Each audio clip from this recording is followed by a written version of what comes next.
നമസ്കാരം. മൂഴിക്കൽ പാലത്തിൽ നിന്നും താഴേക്ക് ചാലക്കുടി പുഴയിലേക്ക് സ്വന്തം മകളെ 3.5 വയസ്സുള്ള മകളെ വലിച്ചെറിഞ്ഞ ക്രൂരകൃത്യത്തിനുടമയായി മാറിയ ആളാണ് സന്ധ്യ എന്ന് പറയുന്ന യുവതി.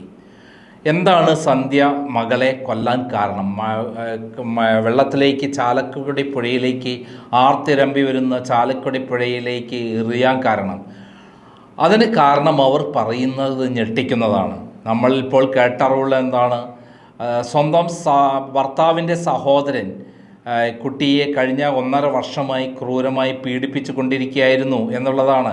അത് പോസ്റ്റ്മോർട്ടം നടത്തിയപ്പോഴാണ് ഡോക്ടർ വെളിപ്പെടുത്തിയത്. ആ പോസ്റ്റ്മോർട്ടം നടത്തിയ ഡോക്ടർ കൃത്യമായി ഈ കാര്യം പറഞ്ഞു. കുട്ടി വെള്ളം കഴിച്ചാണ് മരിച്ചത്, ശ്വാസം മുട്ടിയാണ് മരിച്ചത്. എന്നാൽ കുട്ടി നിരന്തരമായി ബലാത്സംഗം ചെയ്യപ്പെട്ടിട്ടുണ്ട്.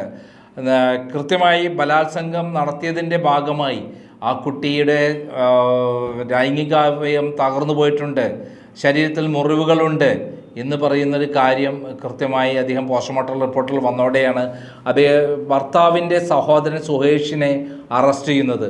കുട്ടിയെ ഏറ്റവും പരിലാളിക്കുകയും ഏറ്റവും സ്നേഹത്തോടെ കൊണ്ടു നടക്കുകയും ചെയ്തിരുന്ന ആളാണ് സുഹേഷ്. അതോടൊപ്പം തന്നെ അദ്ദേഹം കൃത്യമായി ചെയ്ത കാര്യം മറ്റുള്ളവരിൽ നിന്നും ഇത് മറച്ചു വെക്കാൻ ഈ കുട്ടിയുടെ ബോഡി കൊണ്ടുവന്നപ്പോൾ ഏറ്റവും ഉച്ചത്തിൽ പൊട്ടിക്കരഞ്ഞ് പ്രശ്നമുണ്ടാക്കിയത് സുഹേഷായിരുന്നു. അങ്ങനെ അദ്ദേഹം ഒരിക്കലും ഒരു കുറ്റക്കാരനല്ല എന്ന് തെളിയിക്കാൻ വേണ്ടി ശ്രമിച്ചെങ്കിലും സുഹേഷിനെ പോലീസ് കൃത്യമായി കണ്ടെത്തുകയും അദ്ദേഹത്തിൻ്റെ മൊബൈലിൽ നിന്ന് വളരെ മോശമായ രതിവൈകൃതങ്ങൾ അടങ്ങിയ വീഡിയോസ് കണ്ടെത്തുകയും അങ്ങനെ അദ്ദേഹത്തെ അറസ്റ്റ് ചെയ്യുകയും ചെയ്യുകയുണ്ടായി. ഇപ്പോൾ അദ്ദേഹം ജയിലിലാണ്.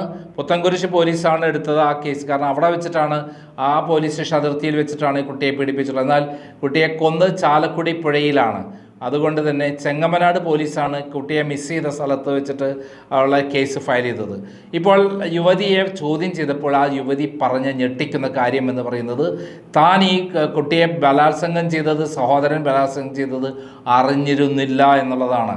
അതോടൊപ്പം തന്നെ അവർ പറയുന്നത് ഏറ്റവും പ്രധാനപ്പെട്ട കാര്യം, ഭർത്താവ് മറ്റൊരു വിവാഹം കഴിക്കാൻ ശ്രമിക്കുകയായിരുന്നു. ഇതിൽ മാനസികമായുള്ള വിഷമം കാരണമാണ് ഞാൻ കുട്ടിയെ കൊന്നത്. മാത്രമല്ല, കുട്ടിയെ തട്ടിയെടുക്കാൻ വേണ്ടി, തന്നിൽ നിന്ന് തട്ടിയെടുക്കാൻ വേണ്ടി ഭർത്തു വീട്ടുകാർ ശ്രമിച്ചിരുന്നു എന്നുള്ള കാര്യമാണ്. ഇത് തീർത്തും ഞെട്ടിക്കുന്ന ഒരു വെളിപ്പെടുത്തൽ. ഇങ്ങനെ ഒരു കാര്യത്തിന് കുട്ടിയെ കൊല്ലുമോ എന്നുള്ളതാണ് പോലീസിൻ്റെ സംശയം. 5 ദിവസത്തെ കസ്റ്റഡിയിലേക്കാണ് സന്ധ്യയെ വിട്ടുകിട്ടിയിട്ടുള്ളത്. എന്നാൽ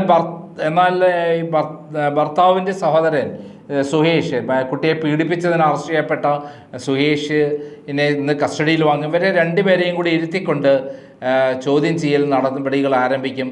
എന്നാൽ പോലീസ് സംശയിക്കുന്നത് ഈ മാതാവിൻ്റെ, അതായത് സന്ധ്യയുടെ ബന്ധു തന്നെ ഈ കുട്ടിയെ പീഡിപ്പിച്ചു എന്നുള്ള ചില കാര്യങ്ങളാണ്.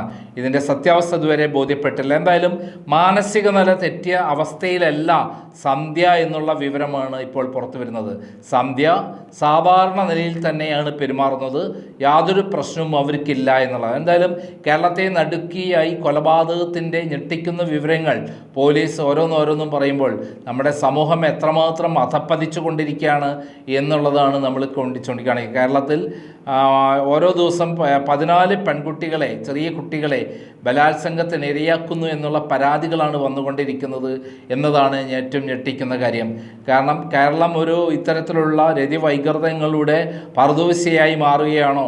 മയക്കുമരുന്നും അതേ മയക്കുമരുന്നിന് അടിമയായ ആളുകൾ വയസ്സെത്രയാണ് കുട്ടിക്ക് എന്ന് നോക്കാതെ ക്രൂരമായ പീഡനങ്ങൾക്ക് ഇരയാക്കുന്നു എന്നുള്ള ഞെട്ടിക്കുന്ന വിവരമാണ് ഈ പിണറായി സർക്കാരിൻ്റെ ഏറ്റവും വലിയ നേട്ടമായി നമുക്ക് കാണിക്കാനുള്ളത്. അത്രയും വലിയ നേട്ടം മുമ്പുണ്ടായിട്ടുള്ളത് കെ നായനാർ 1996-2001 കാലത്ത് ആണ് എന്ന് പറയാൻ പറ്റും. അന്ന് അദ്ദേഹം പറഞ്ഞത്, ചായ കുടിക്കും പോലെയാണ് ആളുകൾ ബലാത്സംഗം ചെയ്യുന്നതെന്ന് അദ്ദേഹം പറയുകയുണ്ടായി.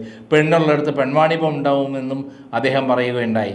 അതായത് അന്ന് ബലാത്സംഗത്തെ ഐസ്ക്രീം പാർലർ പെൺവാണിഭത്തിൻ്റെ അടിസ്ഥാനത്തിൽ ബലാത്സംഗത്തെ ന്യായീകരിച്ചെങ്കിൽ ഇപ്പോൾ പിണറായി സർക്കാരിൻ്റെ ഏറ്റവും വലിയ നേട്ടം എന്ന് പറയുന്നത് ഇവിടെ കൊലപാതകങ്ങളും ബലാത്സംഗങ്ങളും അതേപോലെ മയക്കുമരുന്നും വർദ്ധിച്ചിരിക്കുന്നു. ആളുകൾ മയക്കുമരുന്നിനെ, കുട്ടികൾ അടക്കം മയക്കുമരുന്നിന് അടിമപ്പെടുന്നു എന്നുള്ളതാണ്. എന്തായാലും ഈ സുഹേഷ് പിടിക്കപ്പെട്ട സുഹേഷ് മയക്കുമരുന്ന് കഴിച്ചിട്ടുണ്ടോ എന്നുകൂടി പരിശോധിക്കേണ്ടതാണ്. ഇദ്ദേഹത്തിൻ്റെ മൊബൈലിൽ നിന്ന് വളരെ വൈകൃതങ്ങൾ അടങ്ങിയ ചിത്രങ്ങളാണ് കിട്ടിയിട്ടുള്ളത്. അതായത് പോലീസ് 22 അംഗ സംഘത്തെ നിയമിച്ചിട്ടുണ്ട്. ആലുവ DYSPയും അതേപോലെ പുത്തൻകുരിശ് DYSPയുമാണ് മേൽനോട്ടം വഹിക്കുന്നത്. 3 വനിതാ പോലീസ് ഓഫീസർമാർ ഈ സംഘത്തിലുണ്ട്. എന്തായാലും കേരളത്തെ നടുക്കിയ ഈ കൊലപാതകത്തിൻ്റെയും ബലാത്സംഗത്തിൻ്റെയും ചുരുളഴിയേണ്ടത് വളരെ അത്യാവശ്യമാണ്. കൃത്യമായി പോലീസ് ഈ കാര്യം അന്വേഷിക്കുന്നു എന്ന് തന്നെയാണ് നമ്മൾ മനസ്സിലാക്കേണ്ടത്. കാരണം മുകളിൽ നിന്നുള്ള ഒരു സമ്മർദ്ദവും അവർക്കില്ല. അത് സത്യസന്ധമായി അന്വേഷിച്ച് കണ്ടുപിടിക്കണം എന്നുള്ളത് വരുന്നത്. ഇതൊരു പാവപ്പെട്ട കുടുംബമാണ് രണ്ടിൻ്റെയും. പ്രത്യേക രാഷ്ട്രീയ പാർട്ടികളുടെ ബന്ധമുള്ള കുടുംബമല്ല. അതുകൊണ്ട് തന്നെ രാഷ്ട്രീയ പാർട്ടികളും നേതാക്കന്മാരും ഇതിൽ ഇടപെടുന്നില്ല. ഇത് സത്യം അറിയാൻ വേണ്ടി കേരളം മുഴുവൻ ഉറ്റുനോക്കിയിരിക്കുകയാണ്. എന്തുകൊണ്ടാണ് ഈ കുട്ടിയെ അമ്മ ഈ ചാലക്കുടി പുഴയിലേക്ക് എറിഞ്ഞത്? നേരത്തെ കേട്ടത് സ്വന്തം ഭർത്താവിൻ്റെ സഹോദരൻ ബലാത്സംഗം ചെയ്തതുകൊണ്ടാണ് എന്നായിരുന്നു നേരത്തെ കേട്ടത്. നന്ദി, നമസ്കാരം.